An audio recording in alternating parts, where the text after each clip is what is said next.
Good afternoon, everyone. My name is Dermodin, National President of Forward Latino. We are a service and advocacy organization with members and affiliates across 29 states. We're so honored to be joined here today by so many community leaders, elected officials, people of faith that have come out to say enough. It is time we respect and honor everybody, every human being, and treat them as a human being and respect their human dignity. So I want to start off by acknowledging we have James O'Neill here from ABIC, their legislative director. Thank you, James. We have Pam Fenton here representing labor so much. Thank you for that, Pam. We have Alderman Jose Perez, Alderwoman Jocasta Zamaripa. We have Roberta Clark here, executive director from the JCRC of the Milwaukee Jewish Federation. Helena Zalapata of Wisconsin Ukrainians. We have County Supervisors Jack Agled and Ann O'Connor. We have representatives from VIA. We have representatives from the League of Women Voters. We have representatives here from MICA, and boy, so many more. So I hope I didn't miss anybody. Luann Bird, we have you here as well. And we have Christine Newman-Ortiz here, obviously executive director of Voces de la Frontera. So honored. I'm sorry? Oh, and the Milwaukee Turners are here? Right, wonderful. Thank you for coming out. So let's give them all a round of applause. Thank you. Yeah. So let me just reiterate, I'll say this on behalf of Forward Latino. For years, we've been advocating for a comprehensive immigration reform. Immigration reform that would provide for our nation's national security, right? For our nation's economy, and equally important, for our humanity. The U.S. has always been that country that's been the staunch defender of human rights, of individual liberty. And we know we can have all three of those things. It doesn't have to be one or the other. Sadly, since January 1st of this year, we've seen a dramatic rise in hate and hate-related crimes, not just here in Wisconsin, but across the country. We've seen immigration enforcement actions where ethnicity is now the basis for being pulled over, sadly for being detained. And that's happened for immigrant and United States citizen alike, multiple times. We've seen federal agents for the first time wearing masks and openly refusing to show their ID to those that they're intending to apprehend, creating great fear and great angst in the community. While other states such as California and Illinois have so far borne the majority of the brunt of this, I fear now with recent actions that we're seeing and learning of here in the state of Wisconsin, that we're going to be turning the page and entering a new chapter, a new sad chapter in immigration enforcement right here in our great state. I'm here today to say it is very important. It's very important for all individuals and families at risk of being separated to reach out and ask for assistance at this time. Thanks to the generous support of the City of Milwaukee, organizations such as Voces de la Frontera and Forward Latino have resources to provide urgent and immediate assistance at your request. For Forward Latino, please feel free to call 833-LATINO-1. 24 hours a day, we have people manning the lines. And that's 833-LATINO-1, and that's an O on the end, not a 0.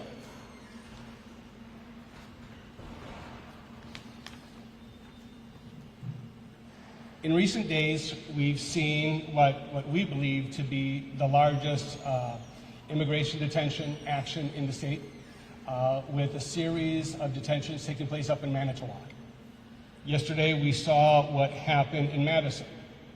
And truth be told, for some time now, we've seen a dramatic increase in immigration detentions around our state, and that's why we're putting out this general call today.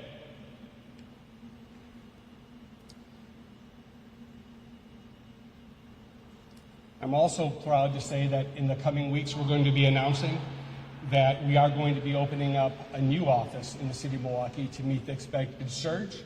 We've already updated our contact management software, so we'll be able to now effectively and timely communicate with individuals in numerous languages to make sure we're providing the assistance they need, upgrading our phone systems to accommodate that. And while we've all seen the results of a very hurried and rushed AI implementation at the federal level, I'm so proud to say that our team's been working diligently, and yes, we will be implementing our AI strategy, one that is thoughtful, one that is compassionate, and one that will serve all individuals in need, regardless of which language they are dominant in. So with that being said, it's my great honor to introduce our next speaker. Just to give you all at home some context, because I know sometimes people say, what can I do? What can I do? Our next speaker is someone who just endured a little over 10.5 hours of brain surgery in the last week. And what was she doing within a couple of days after that? She was helping families in need in Manitowoc County. Just an exceptional human being, a true champion of human dignity. She's the executive director of our very dear and trusted and appreciated affiliate, Jennifer Maldonado, executive director of Crusaders of Justicia. And if you'll take a peek at the screen, Jennifer, can you please say hello to everyone and share a little bit about what happened in Milwaukee County here last week? Hello and good morning.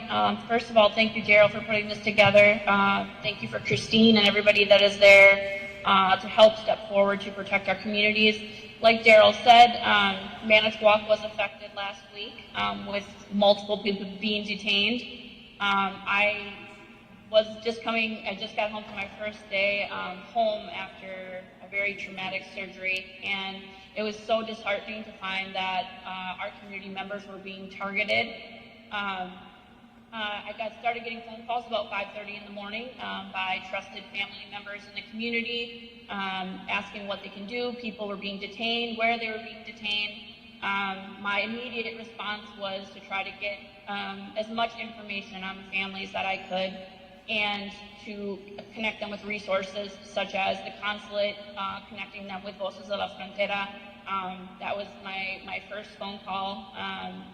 I do know that sadly, because of this, our communities have, I say sadly because we shouldn't have to be doing it.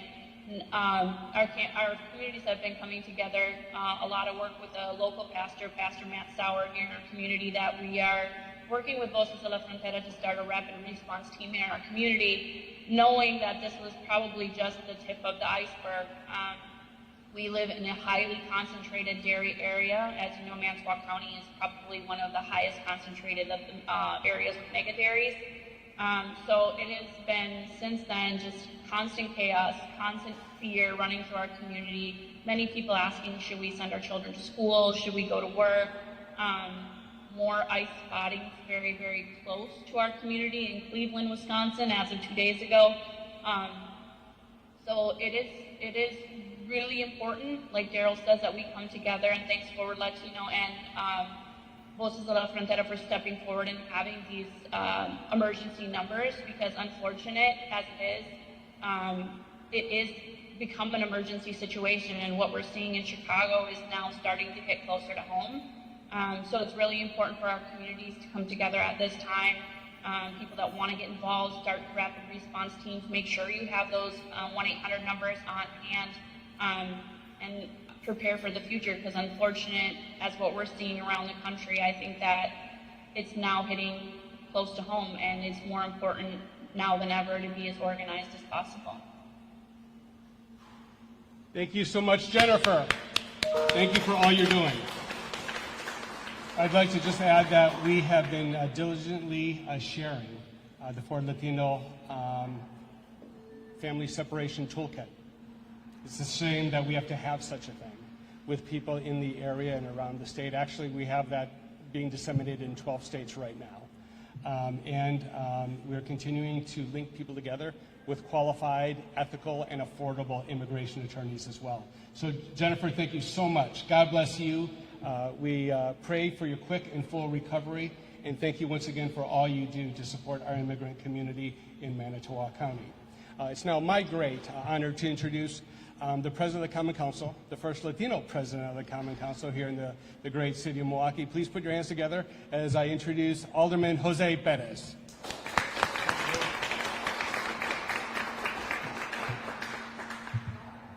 Buenos dias. My name is Jose Perez, and I am a proud member of Milwaukee's Latino community. As Daryl said, I also happen to be the Common Council President and Alderman of the 12th District. And I want to say continued happy Hispanic Heritage Month. This month, at every opportunity, I've been stating how proud the Hispanic community should be of itself. I've said it repeatedly that this is the time to celebrate, and even though we face challenges, we can never forget of the gains we've made. So at a time when we've been celebrating and lifting up our cultures of various Hispanic descent, it should come as no surprise that we find ourselves under increased attack at the federal level. ICE agents in so-called blue states all around the country are being deployed and sowing seeds of fear and desperation throughout immigrant populations. So given that we are literally under attack, I'm asking people remain diligent. Look out for your neighbor. Help your neighbor and know your own rights. If you can meet with or consult with an immigration attorney, do so. Have contingency plans, name guardians for your children, and try to be ready for the worst as we always hope and pray for the best. Reach out to organizations such as Latino Forward and Voces de la Frontera for information and networks designed to protect you and your families. Locally, my colleagues and I will continue to work with our community partners, support them in providing education for residents to ensure that they know their rights and they're not violated. We must stay vigilant. We must continue to fight. We must be prideful and understand the situation. This situation will never be the norm. An attack on one immigrant for doing nothing except existing is an attack on all immigrants. If we keep that frame of mind and stay focused when this challenging period is over, we will be ready to capitalize, plan, organize, and move our people forward. Thank you very much.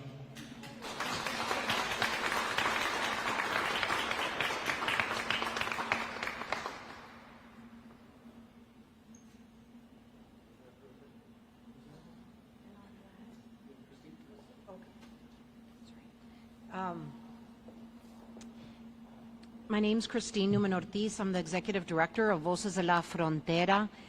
And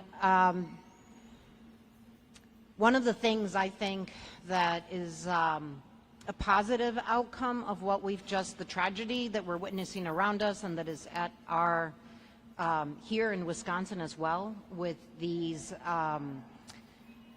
persecution, profiling, detention, separation of families, all of this fear and persecution that is being created. One of the, I think, bright spots is the fact that is the community response. And there is a saying now embraced, right, in the movement, which is el pueblo salva al pueblo, which is in English, the people save the people. And so there's a very clear understanding about the urgency to build community, to support each other, to stand in solidarity with each other. And what happened in these last two incidents in Madison and Manitowoc really shows the power that has been built through the Community Defense Network since the last elections. So the three components of that Voces helped build out, and this is something that involves organizations, members, individuals, is a Know Your Rights component, Train the Trainer component, the ICE hotline, which was just mentioned, where everything's getting centralized if ICE activity is being witnessed or seen, which is the 1-800-427-0213 number. Trained volunteers are picking up that number and responding to it, and then we're building out where we can. I was just mentioned the next step in Manitowoc is to build out the third component, which is called like Migra Watch or Ice Watch, which is trained individuals who can go out and actually verify what's happening on the ground and document what's happening for potential litigation, connect with families to try to meet their needs, as we are doing in Madison and Manitowoc right now, to connecting them to legal services and mutual aid, right? And I think some of the lessons learned just recently from Manitowoc and Madison, you know, is that we see ICE moving very quickly to deport people. We see, for example, in the case of Manitowoc, you know, this narrative that is trying to be pushed without any basis of trying to paint a negative image as of an entire community, right? Saying, oh, we're going after these 24 people to break up a ring. As it turns out, one person had a charge that was in ICE custody at the time, and everybody else, right, doesn't have charges or minor, you know, or minor charges. So it's this narrative, and it does take a little bit of time because we get to those answers and challenge those lies, you know, through connecting with the family and through connecting with legal support. But they are moving quickly. So it really, we know now that 3 of the 6 workers in Manitowoc have already been deported, and another one has been moved to the detention center outside of Wisconsin. And the important thing is it emphasizes the importance of the Know Your Rights component, because even if you have, as in the case of, you know, one of the fathers, order of deportation, which means, you know, things are going to, you know, they're going to move faster for you. If you have been here for years, as these workers have been, the ones that we've connected with, that connected with us, you know, they come from mixed immigration status families, so they have, like someone can have a spouse that's a U.S. citizen, children that are U.S. citizens, good moral character, essential workers, and if you've been here for many years, as they have been, you can fight your deportation. But people need to know that and not be tricked or conned into signing voluntary departures, as we are witnessing as a kind of standard ICE protocol. The other thing was mentioned earlier, prepping ahead of time. So the family preparedness plans, the Know Your Rights, all of that. What's going to happen to your kids, the minors, right? All of this has to be done ahead of time. And we need more volunteers. So all of this network is through volunteers. And so we have 1,200 volunteers right now, 21,000 people who've received Know Your Rights trainings across the state of Wisconsin. But we need more people to make sure that the due process rights are being respected and we can fight back against family separation. So that's an invitation for people to get these trainings, but to also volunteer to build out this network in your community. In the case of Madison, of the 7 construction workers, we know that they were targeting one person. And again, it's just this larger, you know, they're just grabbing who was there, right, in the home with them. And in both these cases, these are essential workers. They are just, you know, these policies are disrupting our, you know, our labor force. They are creating trauma for families and communities. And we're grateful to be here today, because I think the answer is we don't want this in any community in Wisconsin or in any part of this country. We need immigration reform, and we do not want collaborations with local law enforcement and ICE. We do not want people who are going to put a bounty on people and treat them in a dehumanizing way and promote that kind of thinking or actions against others. So we stand together as one. Thank you.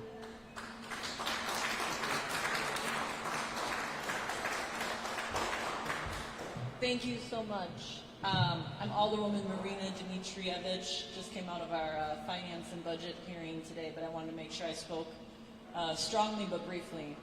Christine Lumen Ortiz talked about the families that were separated in Manitowoc. Could you imagine that woman, that mother, that wife that went out to the truck that her husband was going out to work for that day, a long, hard day of work, didn't see her husband but saw the lunch that she had packed for him? Let's think about that for a second. We've actually been thinking about this for a while in the city of Milwaukee, even though it's painful to think about. Let's continue to take that pain and not necessarily live in fear, but live prepared. We are prepared.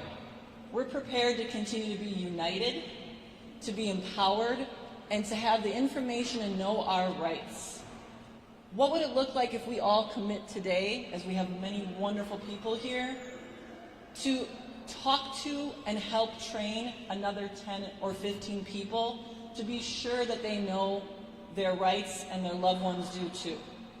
This is the way that we're going to fight so much darkness with light, and with love, and with unity. We are not backing down. We are stepping up. We are stepping up our unity, our work, our organizing, and our power. Our power is knowing what our rights are, and we will not stop fighting for that. Thank you very much. Good afternoon. I'm Roberta Clark, the Executive Director of the Jewish Community Relations Council of the Milwaukee Jewish Federation. Members of the immigrant communities are our cherished family, friends, and neighbors. These community members add great value to our quality of life and have a right to live lives which allow them and their families to be safe, to work, to contribute their knowledge and skills to our society. We know how hatred works. It begins with thoughts, dehumanizing the other. It all too often grows to hateful words. And in our current world, it too frequently grows to hateful actions. So let's talk about thoughts and words. When we are referring to someone who is in this country undocumented, let's use that word, undocumented. Far too often we hear the phrase illegal alien. Let me be clear. No human being is either illegal or alien.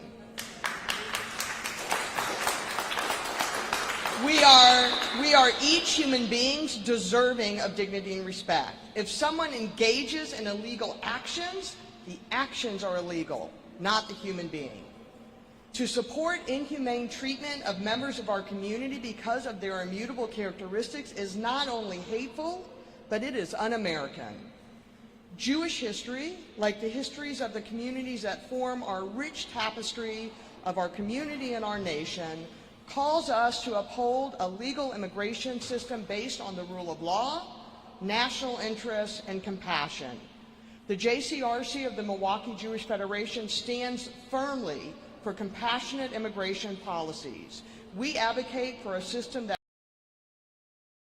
citizenship, that upholds family unity, that protects the dignity and civil liberties for all individuals. Today, we focus on the urgent need for our government and communities to promote reasoned, firm immigration policies that enhance homeland security without stigmatizing immigrants or infringing on civil rights. We oppose expansions of immigration enforcement authority to state and local officials that lack proper safeguards, and we support asylum protection for individuals fleeing persecution. Many of you heard me say this before.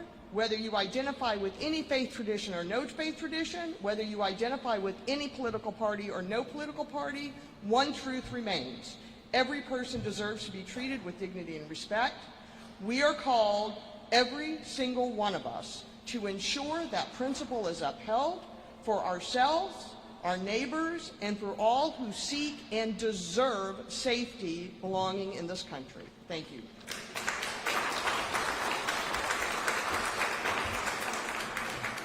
Thank you, Roberta. Good afternoon. I'm Alderperson Jocasta Zamaripa. Thank you for joining us today for this urgent press event to share information with neighbors across the city of Milwaukee. We know that just yesterday, several individuals were arrested in Madison as part of an immigration and customs enforcement operation, and this comes on the heels of additional ICE arrests in Manitowoc County, as you heard from Jennifer. ICE activity in our communities is creating fear, and that has no place in a state built by immigrants. Milwaukee is a welcoming city, and we will not let fear divide nor silence our neighbors. We want to remind our residents in these instances that they have rights and should be prepared. We urge everyone to know their rights, no matter what your status is. Remember, you have the right to remain silent. You have the right not to sign any document you do not understand. You have the right not to open the door. In the event of an arrest or detention, you have the right to request a lawyer. Additionally, I want to remind folks to utilize virtual and online options for appointments when available. I stand with Voces de la Frontera and Forward Latino and via CDC and Milwaukee Jewish Federation and Milwaukee Turners and the League of Women Voters and Milwaukee Labor Council, and I hope I got everybody. Micah's here. I stand with all of these organizations as they are working to ensure immigrant families are informed, protected, and treated with dignity. Finally, I want to remind the people of Milwaukee and the people of the great state of Wisconsin that immigrants are essential to Wisconsin's economy, especially in agriculture, hospitality, and tourism. They add to the rich fabric of our history, whether they are the Latino, Muslim, and Asian immigrants of today, or the Polish and German immigrants that built this beloved state that we love. And brevemente, I just have something bilingual that I want to put out there as well. I know Telemundo is here. Buenas tardes, soy la concejala Yocasta Zamarripa. La actividad del ICE en nuestras comunidades está generando miedo y eso no tiene cabida en un estado construido por inmigrantes. Milwaukee es una ciudad acogedora. No permitiremos que el miedo divida ni silencie a nuestros vecinos. Queremos recordarles a nuestra gente que en estos casos tienen derechos y deben estar preparados. Es tan importante a todos a conocer sus derechos, sin importar su estatus migratorio. Usted tiene derecho a guardar silencio. Tiene derecho a no firmar ningún documento que no comprenda. Tiene derecho a no abrir la puerta. En caso de arresto o detención, tiene derecho a solicitar un abogado. Además, quiero recordarles que usan opciones virtuales en línea para sus citas cuando están disponibles. Yo apoyo a Voces de la Frontera y Forward Latino para garantizar que las familias inmigrantes están informadas, protegidas y tratadas con dignidad. Muchísimas gracias. Thank you. Thank you so much to all of our speakers. A couple of points I just want to close with. Number one, this nation was promised at its onset that immigration enforcement was going to be targeted the criminal and documented individual. Those individuals who committed violent crimes or have been proven guilty of selling narcotics, etc. All of us now know that is not the case. The overwhelming number of undocumented immigrants who've been detained or deported have no criminal record. No criminal record. And let me remind you of one other thing. In and of itself, it is not a crime to be undocumented in the United States. It's a civil violation. Like the civil violation I'm going to get when my parking meter expires and I get a parking ticket, right? It's that minor. And why is it that way? Per statute, per act of Congress. It is not a crime to be undocumented in the United States. So those who try to convince you that it is, they're lying to you. You want to know what is a crime? Being undocumented in the United States, working and not paying your taxes. For anyone who doesn't believe undocumented immigrants don't pay taxes, I encourage you to call the IRS helpline. Tell them you know someone's undocumented and how are they supposed to pay taxes, and they will walk you through the process Congress ordered them to set up to ensure that the undocumented paid their taxes. Lastly, I just want to thank His Holiness, the Pope, for his remarks that he made yesterday. And forgive me for paraphrasing here. No one can say they're pro-life and sit by and watch the inhumane treatment being perpetrated on our immigrant community by our federal government. Thank you all for coming out once today. Greatly appreciated. We'll now open up the floor to questions from accredited members of the media.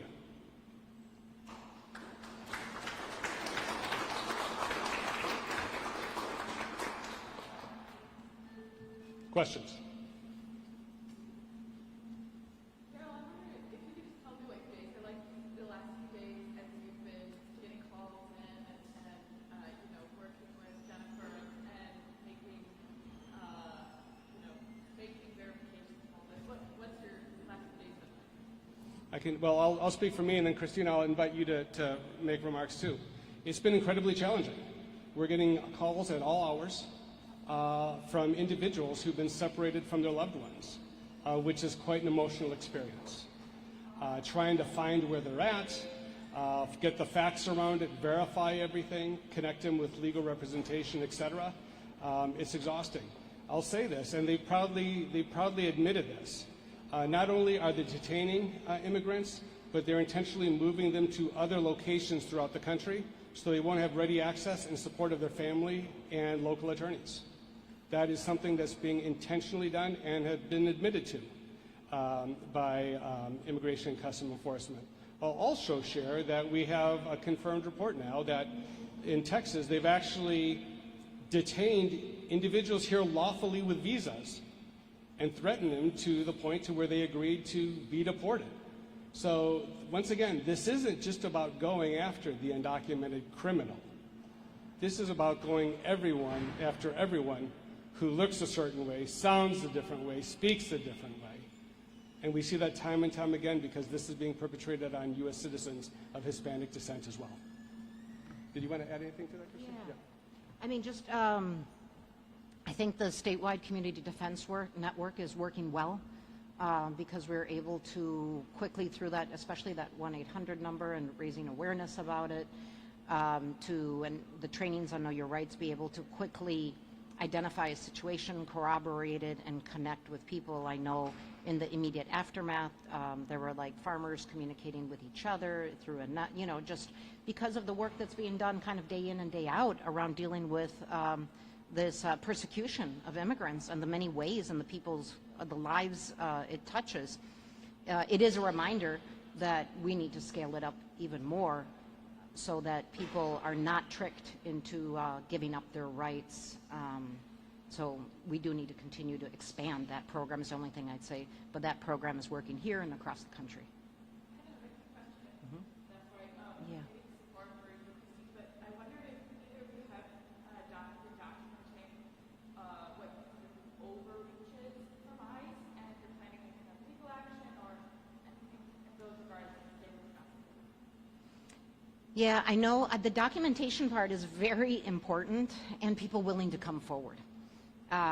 So I know that, like for example, and part of the documentation is just corroborating if, you know, it's real.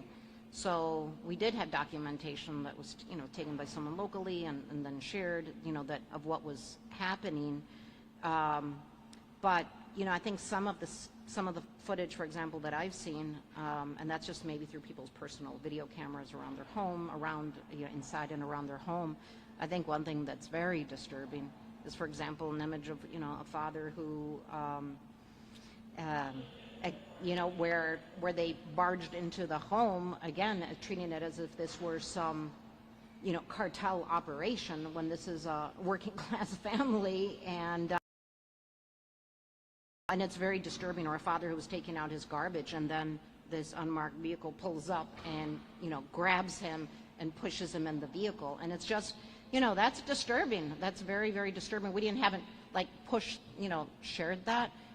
We are thoughtful, and because we also want to make sure, no, I mean, right now that's legal, you know, so right now that's, you know, that's legal, which is why it's important to, like, in terms of like someone being apprehended by people who are masked, not identifying themselves, just pulling up, which is why I think, you know, we have some state legislation that has been introduced called Keeping Families Together, which would make it mandatory in the state of Wisconsin that ICE agents have to identify themselves, their name, their agency, their badge.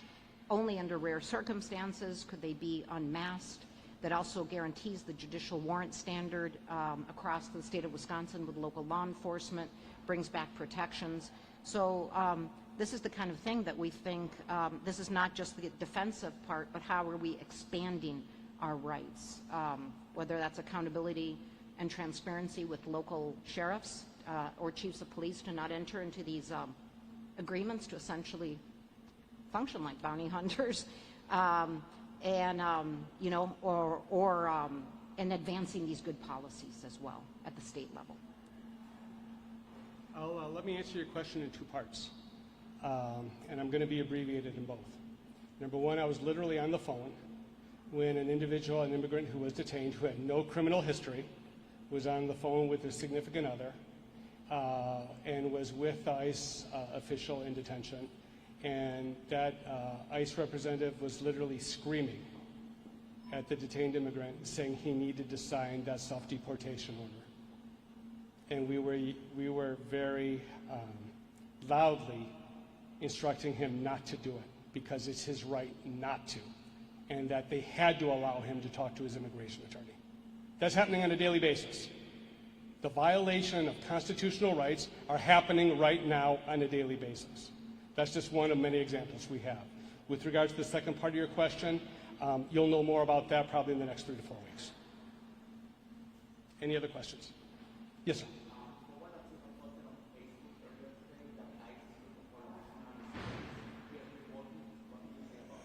¿Puedes decirlo otra vez? I couldn't hear you. Yes. Okay. Yes. So, yeah. So there have been numerous reports stating that ICE has put out an urgent request to expand their physical presence with building space here in the city of Milwaukee, and that it had to meet strict security and law enforcement type requirements. We're working with city officials on that to follow that very closely. We're also aware of some other things that are happening, but we're not at liberty to share those publicly, but we will have more to say about that in the coming days and weeks. Any other questions?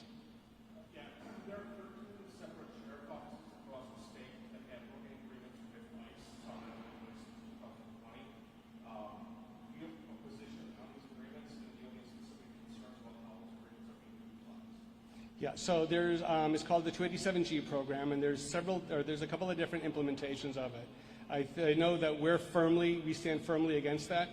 Whenever you have special relationships between a federal enforcement agency like ICE and local law enforcement, it does not improve public safety. Everyone needs to feel free to call law enforcement if they're being victimized, if they've been a victim of a crime, if they're a victim of domestic abuse, or even if they see their neighbor's house on fire. We want those individuals dialing 911 and calling in. So we stand firmly against that. I can share with you that we've been engaged with several departments that were looking at engaging with that, but have held off. We're hoping to continue that streak, although sadly we know there's some others that have recently signed the agreement. But yeah, we're no proponent of it. We believe that public safety is best served when everybody feels it is safe and lawful to contact law enforcement. I'm also going to take a brief moment to say, if you live in the city of Milwaukee, it is safe to dial 911. Si vives en la ciudad de Milwaukee, estás seguro para llamar a 911 si estás teniendo un problema. I can tell you we've received reports of people who are having serious medical conditions and have refused paramedic care because they were so afraid of what might happen. Once again, this is happening every day. Christine, did you want to say anything else about 287G? I just think that we're seeing it go on steroids now. I mean, there's like bad news and good news. And the bad news is that with this national budget bill, part of it is, apart from taking tax breaks for billionaires, it also is putting, and then cutting it from Medicaid, education, and food stamps. You know, SNAP, the program SNAP, it's, you know, putting that money, $170 billion, into immigration enforcement.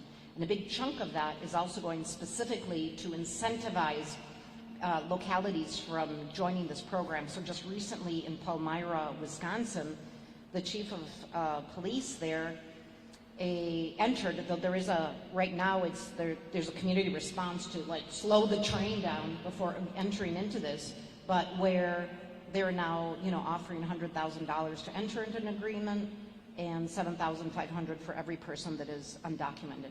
That does not promote public safety. First of all, we are taking food away from, hungry kids. We are taking away resources from schools. We are taking away medical care from people to do what? That does not promote public safety. And so that's something, the good side, I guess I would say, is that we've seen that at a local level, when community organizes, especially at a county or city level, to push back on this, that they're actually able to force sheriffs to get rid of the agreement that they signed. These agreements are being signed behind closed doors. ICE is lobbying very hard, consistently with them, to pressure them to join these agreements. And what we're seeing is, like in Ozaukee County, they had signed it, they've now removed it because of community pressure, transparency, and accountability, as well in Walworth County. And there's pressure now in like Grant County, Kewaunee, and Palmyra, the village of Palmyra, to not enter. So we're encouraging every local community to talk to your sheriff, talk to your chief of police, talk to your mayor and your elected officials to say, we don't want this in our community. That's not how we build a community, not off the backs of separating families. Any other questions? Yes, sir. Because it sounded like there was like a next level for the Know Your Rights training, to be able to go down and verify what's happening. With ICE activity, how does that happen? So I got a question with regards to Know Your Rights training, as well as how we're verifying that things are happening. And I'll speak from Forward Latino's perspective, and then Christine, you're welcome to make remarks as well. So we have a very strict protocol we follow. In the early days of this enforcement action, we were getting flooded with false reports from individuals that were looking to create fear in the community. So we have a strict protocol, the number of people that need to report, video and photographic evidence. We go so far as to geolocating it with the weather of the day, etc., to make sure everything is correct before we even put it out there. With regards to Know Your Rights training, it's something we're doing in English and Spanish, and we can accommodate in other languages, whether it be Hmong or any other language that is needed. We're going to take them through Know Your Rights, everything they need to be doing in advance if they're a family at risk of separation. But most importantly, and we touched on this earlier, and I want to thank all the attorneys. We have a team of attorneys that are just donating their time to do this. They're walking them through powers of attorney for property and finance, so that if somebody does get detained and deported, they do not lose everything they've worked so hard to gain. Number two, and equally important, if not more so, power of attorney for the delegation of parental power. Last time we saw huge immigration enforcement, we had students left at schools being taken home by teachers because mom and dad were no longer here. We don't want to see that happen anymore. So our attorneys walk them through those power of attorney documents to make sure that a loving individual who's responsible can take lawful and temporary custody of the child and make those urgent and important decisions that must be made. So, did you mind adding anything further? Yeah. I mean, I guess with the verifier trainings, it makes sure that it's people who we also are not hot-headed people who are going to be able to receive the training and make sure that when they go out into the community, as we usually have more than one person to go out there, that they've been trained up on how to document a situation from the phone, not post it, and to be able to ask questions, how to kind of document in real time as you're going through this, and then connect just with the family or people around it if you've come late to the situation, and and connecting with people in the community as well. So it's those are ongoing trainings that happen to make sure that people aren't escalating the situation as well. Any other questions? Going once, going twice? Thank you all for being so generous with your time this morning. Thank you to all of our speakers and to all of our supporters who've come out as well. Once again, you need help? Please dial 833-LATINO-1. Thank you all, and God bless.